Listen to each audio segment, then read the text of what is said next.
மணி மணி அம்மா ஐயோ என்னடி இது இப்பதான் உங்க அப்பா மயக்கம் போட்டு விழுந்து ஹாஸ்பிட்டல்ல இருந்து வீட்ல வந்து உட்கார்ந்துட்டு இருக்காரு.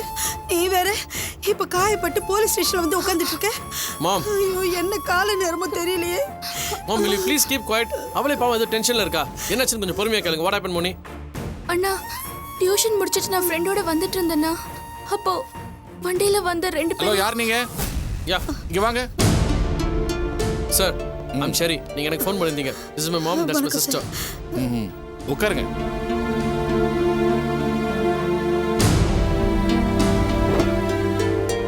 Del me sir, what happen? எதுக்கு என் தங்கச்சி ஸ்டேஷன் கூட்டு வந்து எனக்கு ஃபோன் பண்ணீங்க? அவ கழுத்துல வேற ஏதோ அடிபட்டிருக்கு, ஃபர்ஸ்ட் எய்ட் பண்ணிருக்கீங்க.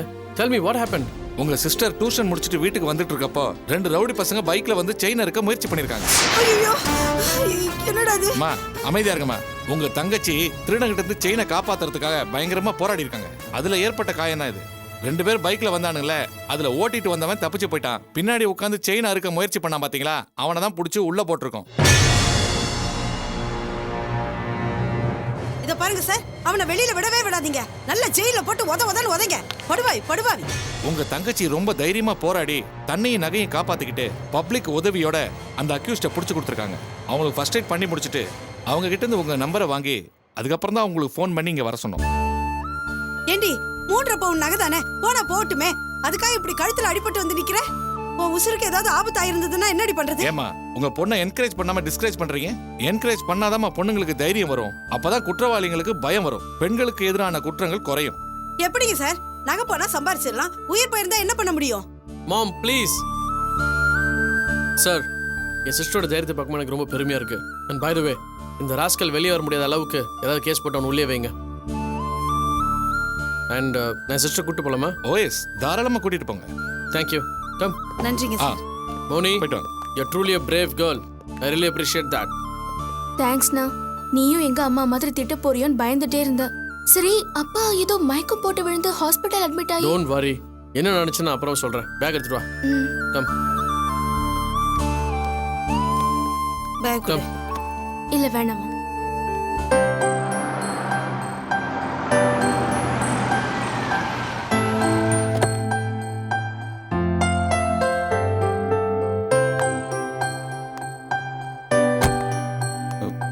செழியன் சாரை பார்க்கணும். வீட்டில் இருக்காரா? உள்ள இருக்கார், போங்க.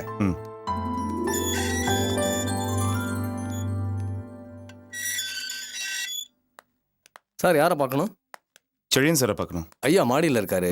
நான் போய் சொல்லிட்டு வரேன். உங்க பேரு? சென்னையிலேருந்து செல்வம்னு சொல்லுங்க. சரிங்க.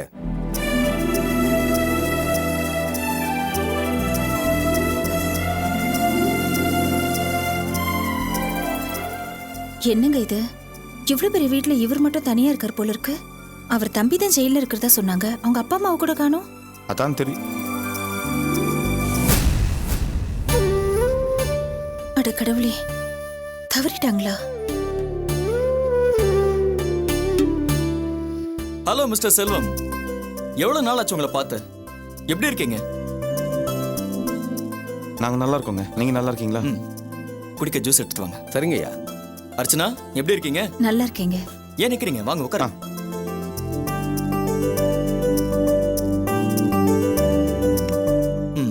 அப்புறம் செல்வம், உங்க எல்லா விஷயமும் கேள்விப்பட்டேன். ஒரு ஆர்டினரி மெக்கானிக்கா இருந்த நீங்க இவ்வளவு பெரிய பிசினஸ் மேன் ஆயிருக்கீங்க. கேட்கறதுக்கே ரொம்ப சந்தோஷமா இருக்கேன். பரவாயில்லைங்க. நான் இங்கே கிளம்பி வரும்போது உங்களுக்கு என்ன ஞாபகம் இருக்குமாங்கிற சந்தேகத்தில் தான் கிளம்பி வந்தேன். ஆனால் நீங்கள் என்னோட வளர்ச்சி பற்றிலாம் தெரிஞ்சு வச்சிருக்கீங்க. கேட்கறதுக்கு ரொம்ப சந்தோஷமா இருக்குங்க. என்ன செல்வம் இப்படி சொல்றீங்க? என் வாழ்க்கைக்கு நீங்க எவ்வளவு முக்கியமான பர்சன். உங்களை அவ்வளவு சீக்கிரம் மறக்க முடியுமா? உங்க வளர்ச்சிக்கு காரணம் அர்ச்சனா உங்க வாழ்க்கையில வந்த நேரம் தான். எல்லாம் அர்ச்சனாவோட யோகம் தான். என்னோட யோகம்னு சொல்றதெல்லாம் சும்மா சார். எங்களோட வளர்ச்சிக்கு காரணம் நந்தினி தான். அவங்களோட உழைப்பு, அறிவு, நிர்வாக திறமை இதெல்லாம் தான் எங்க உயர்வுக்கு காரணம். ஆமாங்க, நந்தினி இல்லைன்னா கண்டிப்பாக நான் வாழ்க்கையில் இவ்வளோ சீக்கிரம் முன்னுக்கு வந்திருக்க முடியாது.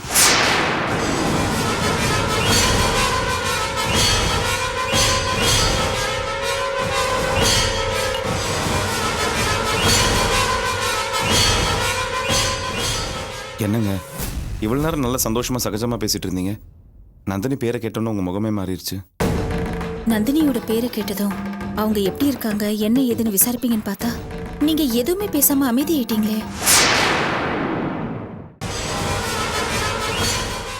நீங்க வந்திருக்கிற நோக்கம் எனக்கு புரிஞ்சு போச்சு. ஆனா அதை பத்தி பேச எனக்கு விருப்பம் இல்லை. ஜூஸ் சாப்பிட்டு கிளம்புங்க. I'm sorry. Sir sir sir ஒரு நிமிஷம். திடீர்னு நீங்க பாட்டு இப்படி ஏஞ்சி போயிட்டீங்கன்னா என்ன சார் அர்த்தம்? நீங்க நினைச்சது எதுவும் நடக்காது. எல்லாம் முடிஞ்சதுதான். நீங்க தயவு செஞ்சு ஊருக்கு கிளம்புங்க. Sir sir sir sir sir எதுவுமே மாறல சார். மனசு இருந்தால் மார்க்கம் உண்டுன்னு சொல்லுவாங்க. நீங்கள் மனசு வச்சிங்கன்னா எல்லாமே மறுபடியும் ஆரம்பிச்சிடும். அதுக்கப்புறம் நீங்கள் 2 பேரும் சந்தோஷமா இருப்பீங்க. அதை பற்றி பேசிட்டு போலாம் தான் நாங்கள் வந்திருக்கோம். பிரிஞ்சதுதான். இனி நானும் நந்தினி ஒன்றா சேர்ந்து வாழ முடியாது. என் மனசுல நந்தினிக்கு இடம் இல்லை. தயவு செஞ்சுக்கிறது கிளம்புங்க. அப்படின்னா உங்கள் மனசில் நந்தினிக்கு துளி கூட இடம் இல்லை. நந்தினி பேரை கேட்க கூட உங்களுக்கு விருப்பம் இல்லை, அப்படிதானே? ஆமா. ஏன் சார், ஏன் பொய் சொல்லி உங்களை நீங்களே ஏமாத்திக்கிறீங்க? நாங்கள் இங்கே வரதுக்கு முன்னாடி எல்லாத்தையும் தெளிவாக விசாரித்து உண்மையை தெரிஞ்சுக்கிட்டு தான் வந்திருக்கோம். எங்களை நீங்கள் ஏமாற்ற முடியாது. என்ன விசாரிச்சு தெரிஞ்சுட்டு வந்திருக்கீங்க? உங்க மனசு முழுக்க நந்தினி தான் இருக்காங்கன்ற உண்மையை நாங்க நல்லா தெரிஞ்சுட்டு தான் வந்திருக்கோம். தெரிஞ்சுக்கிட்டு மட்டும் இல்லை, அதை கண்ணால் பார்த்துட்டும் தான் வரும். என்ன உளறீங்க? என்ன உண்மையை பார்த்தீங்க? இது உங்களோட புது வீடு சார். ஆனால் இதே கோயம்புத்தூரில் உங்களோட பழைய வீடு தான் எனக்கு தெரியும். இந்த ஊருக்கு வந்ததும் நேரம் நான் அங்கே தான் போனேன். அங்கே இருந்த செக்யூரிட்டி நீங்கள் நந்தினியை விவாகரத்து பண்ண கையோட அந்த வீட்டை காலி பண்ணிட்டதாகவும் இப்போ நீங்கள் எங்கே இருக்கீங்கன்னு தெரியாதுன்னு சொன்னான். உங்களை எப்படி தேடி கண்டுபிடிக்கிறதுன்னு திகைச்சு போய் நின்னப்போ தான் அதே செக்யூரிட்டி மறுபடியும் வந்து நந்தினி அறக்கட்டளைன்னு ஒரு அமைப்பு இருக்கு, அங்கே போய் விசாரிச்சா உங்களை பற்றின தகவல் தெரியும்னு சொன்னான். அந்த அறக்கட்டளைக்கு போய் விசாரிச்சதுக்கு அப்புறம் தான் அந்த அமைப்பை நடத்துறதே நீங்க தாங்கிற உண்மையை தெரிஞ்சுக்கிட்டேன்.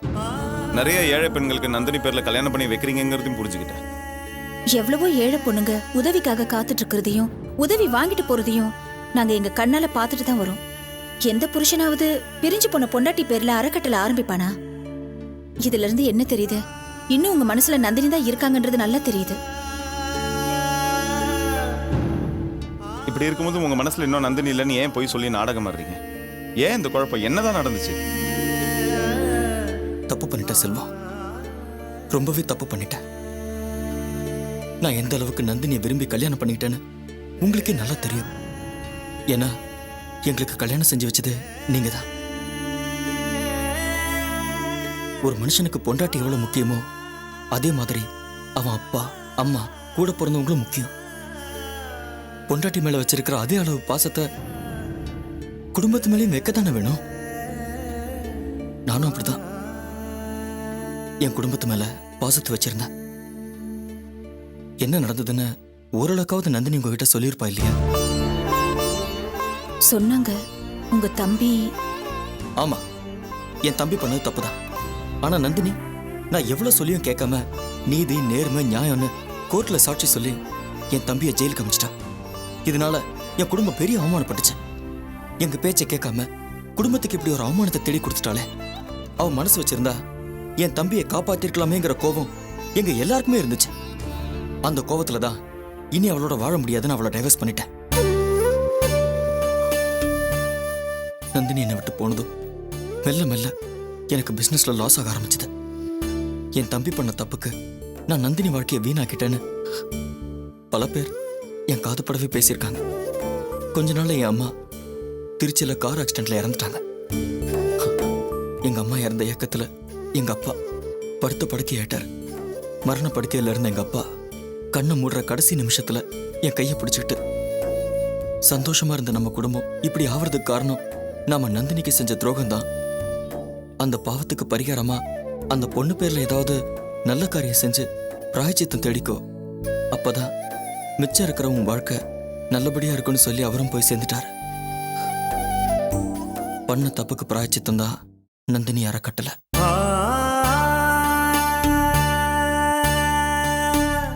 இவ்வளவு தூரம் நடந்திருக்கு. பண்ண தப்பா உணர்ந்த நீங்க நந்தினிக்கு ஒரு ஃபோன் பண்ணியிருந்தா மறுபடியும் நீங்க 2 பேரும் சேர்ந்து வாழ்ந்துருக்கலாமே.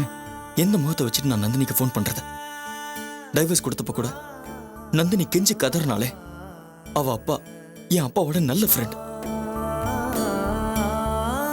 இதெல்லாம் கூட நினைச்சு பார்க்காம என் குடும்பம் தான் முக்கியம்னு முடிவெடுத்துட்டு இப்ப அவ முன்னாடி வந்து நின்னா அவ என்ன காரி துப்ப மாட்டாளா? இல்லங்க, நந்தினி மனசுலயும் நீங்க தான் இருக்கீங்க. சும்மா என்ன சமாதானப்படுத்துறதுக்காக இப்படிலாம் சொல்லாதீங்க. என் மேல அவளுக்கு வெறுப்பு தான் இருக்கும். இல்லைங்க, நான் நிச்சயமா சொல்றேன், நந்தினி மனசுல நீங்க தான் இருக்கீங்க. அதை நாங்க நிறைய தடவை கவனிச்சிருக்கோம். நாங்கள் உடனே சென்னைக்கு போய் நந்தினிக்கிட்டே உங்கள் அப்பா கிட்டேயும் உங்களை பார்த்த விஷயத்த சொல்லி நீங்களும் நந்தினியும் மறுபடியும் சேர்ந்து வாழறதுக்கு ஏற்பாடு பண்ணுறோம். எங்க வாழ்க்கைக்கு நல்லது செஞ்ச நந்தினிக்கு நல்லது செய்யணும்னு தான் நாங்க உங்களை பார்க்க வந்தோம். செல்வம், திரும்பவும் நந்தினி என்னோட வாழ்க்கையில வந்துட்டா என்னோட எல்லா இழப்பும் ஈடாயிடும். சந்தோஷமும் நிம்மதியும் என் வாழ்க்கையில நிரந்தரமாயிடும். கவலைப்படாதீங்க, நந்தினி நிச்சயமா திரும்பி வந்துருவாங்க. செல்வம், இது நடக்குமா? நான் இருக்கேன், நம்பிக்கையோட இருங்க.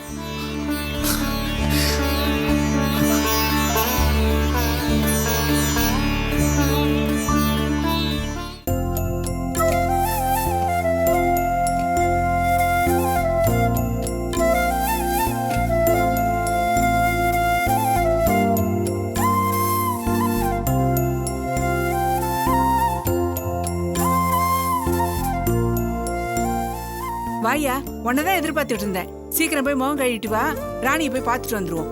ராணியை போய் பார்க்கணுமா? எதுக்கு? என்ன எப்படி கேக்குற? கிரகப்பிரவேசத்துக்கு நீ போயிருந்தப்போ மாப்பிள்ளை செல்வத்துக்கிட்ட ராணி உண்டா இருக்கிறதா சொன்னதா நீ தானே வந்து சொன்ன. உண்டா இருக்கிற பொண்ணை போய் நம்ம பார்க்க வேண்டாமா? அதான் ராணிக்கு பிடிச்ச பலகாரம் எல்லாம் செஞ்சு ரெடியா வச்சிருக்கேன் ஐயா. நீ போய் முகம் கழுவிட்டு கிளம்பி வா. ராணியை போய் பார்த்து 4 வார்த்தை ஆசீர்வாதம் பண்ணிட்டு வருவோம் ஐயா. பலகாரம் கொடுத்து ஆசீர்வாதம் பண்ண வேண்டியதுலாம் வாயும் வயிறுமா இருக்கிற பொண்ணுக்கு தான். வயிற்றுல கர்ப்பமே இல்லாத பொண்ணுக்கு என்னத்தை கொடுத்து ஆசீர்வாதம் பண்ண சொல்கிறேன்? என்னையா சொல்ற? விசேஷத்துக்கு போயிட்டு வந்து ராணி உண்டா இருக்கா நீ தானே சொன்ன. இப்ப வேற என்னமா சொல்ற? அப்ப என்கிட்ட போய் சொன்னியா? நான் அப்பவும் போய் சொல்ல, இப்பவும் போய் சொல்ல. கிரகப்பிரவேசத்துக்கு போனப்போ ராணி கர்ப்பமாக இருக்கிறாங்கிற விஷயம் கேள்விப்பட்டது உண்மைதான். ஆனால் அதுக்கப்புறம் நம்ம ராணியோட கர்ப்பம் கலைஞ்சு போச்சுன்னு கேள்விப்பட்டேன். அந்த விஷயமே இப்போ தான் தெரிஞ்சது. யோ, என்னையா அது? தலையில இடி இறக்குற? கர்ப்பம் கலைஞ்சு போச்சுன்னு உனக்கு யார் சொன்னது? ராணி கர்ப்பமாக இருக்கிறங்கிற விஷயத்தை கேள்விப்பட்டதும் அவளை போய் பார்க்கணுன்னு ரொம்ப ஆசையாக இருந்தது. எப்போ வரலான்னு கேட்குறதுக்கு மாப்பிள்ளைக்கு ஃபோன் பண்ணேன். அப்போ தான் அவர் ரொம்ப வருத்தத்தோட ராணியோட கர்ப்பம் கலைஞ்சு போச்சுன்னு சொன்னார். என்ன கொடுமையாது? நம்ம ராணி அம்மாவாக போறா, நம்ம தாத்தா பாட்டி ஆக போறோங்கிற சந்தோஷத்துல அவளுக்கு பிடிச்ச பலகாரத்தை எல்லாம் பார்த்து பார்த்து செஞ்சு வச்சிருக்கேன் ஐயா. ஐயா, விசேஷத்துக்கு கூட்டிட்டு வந்தா கூட அந்த பொண்ணுக்கு ஏதாவது ஆயிடுமோன்னு பார்த்து பத்திரமா தானே வச்சுக்கிட்டாங்க வீட்டுல. அப்படி இருந்து எப்படியா கர்ப்பம் கலைஞ்சு போச்சு? எல்லாத்துக்கும் காரணம் நீ தாண்டி. உன்னால தாண்டி ராணியோட கர்ப்பம் கலைஞ்சிருக்கு. என்னையா சொல்ற? நான் ராணிய கண்ணால கூட பார்க்கலையே ஐயா. கண்ணால பார்க்கலன்னா என்ன? ராணியோட காதுக்கு விஷயம் போயிருக்கும்ல. நிறைஞ்ச சபையிலே செல்வத்தை போலீஸ் பிடிச்சிட்டு போயிடுச்சுங்கிற விஷயம் அவன் காதுக்கு போயிருக்கும்ல. நம்மளை பெத்த தாயாலே நம்ம அண்ணன் அவமானப்பட்டிருக்காருங்கிற அதிர்ச்சியில் அவ கர்ப்பம் கலைஞ்சிருக்காது. ஏய்யா இப்படி எல்லாம் பேசுற? ஆமாண்டி, காரணம் இதுதான். மாப்பிள்ளை வேற ஏதோ காரணம் சொன்னார். ஏதோ பக்கெட் தூக்கிட்டு படியேறினா வலிக்கு விழுந்ததில் கர்ப்பம் கலைஞ்சு போச்சுன்னு. நான் அதை நம்பலை. ஏன் தெரியுமா? ராணி செல்வத்து மேலே எவ்வளோ உயிர் வச்சிருந்தான்னு எனக்கு தாண்டி தெரியும். செல்வத்துக்கு ஒன்னால ஏற்பட்ட அவமானத்தை நினைச்சு ஆத்திரப்பட்டிருப்பா, ஆவேசப்பட்டிருப்பா. அதனால தாண்டி கர்ப்பம் கலைஞ்சு போச்சு. எல்லாம் நீ செஞ்ச பாவண்டி. என்னையா அநியாயமா இருக்கு? நாம எல்லாரும் ஒன்னா சேர்ந்து வாழணுங்கிறதுக்காக தானே நான் அப்படி ஒரு காரியத்தை செஞ்சேன். நான் ஒண்ணு நினைச்சு செஞ்சேன், அது ஒண்ணு நடந்து போச்சு. பாரு, திரும்ப திரும்ப ஒன்றும் செய்யறதுக்காக தான் இந்த மாதிரி பண்ணேன்னு மேலே மேலே போய் சொல்லிட்டு இருக்காது. இப்போ தெரிஞ்சுக்கோடி, பெற்றவங்க செஞ்ச பாவம் தான் பிள்ளைங்களை சேரும்னு. இதுக்கு மேலேயும் செல்வத்துக்கு நீ ஏதாவது தொந்தரவு பண்ணணும்னு நினைச்ச உன் வாழ்க்கை பூரா கஷ்டத்தை தாண்டி அனுபவிப்ப. ஏண்டி, பிறக்க இருந்த அந்த குழந்தைய நினைச்சு ராணியா அந்த குடும்பத்தில் உள்ளவங்களும் எவ்வளவு சந்தோஷப்பட்டிருப்பாங்க, எவ்வளவு கனவு கண்டிருப்பாங்க. நீ செஞ்ச பாவத்தால எல்லாமே நாசமா போச்சுடி. இதெல்லாம் ராணி எப்படிதான் தாங்கிட்டு இருப்பாளோ தெரியல. யோ நில்லியா, ராணிய பத்தி நல்ல விஷயம் கேள்விப்பட்டோன்னு போய் பார்த்துட்டு வரலாம் தான் ரெடியானே. இப்ப இப்படி ஒரு விஷயத்த கேள்விப்பட்டு போய் பார்க்கலன்னா எப்படியா? நீ போய் ரெடி ஆயிட்டு வாயா. ராணிய பார்த்து 4 வார்த்தை ஆறுதல் சொல்லிட்டு வரலாம். வாயா. விடுறி கையா. ஆறுதல் சொல்றாளா? ஆறுதல் எந்த மூஞ்ச வச்சுக்கிட்டு போய் ஆறுதல் சொல்லுவ? ராணி உன் மேல ஏகப்பட்ட கோபத்துல இருப்பா. இப்ப போய் உன் மூஞ்ச காட்டினேன்னு வச்சுக்கோ, உன் முகத்துல காரி தூப்பி கழுத்து பிடிச்சி வெளியே தள்ளுவா.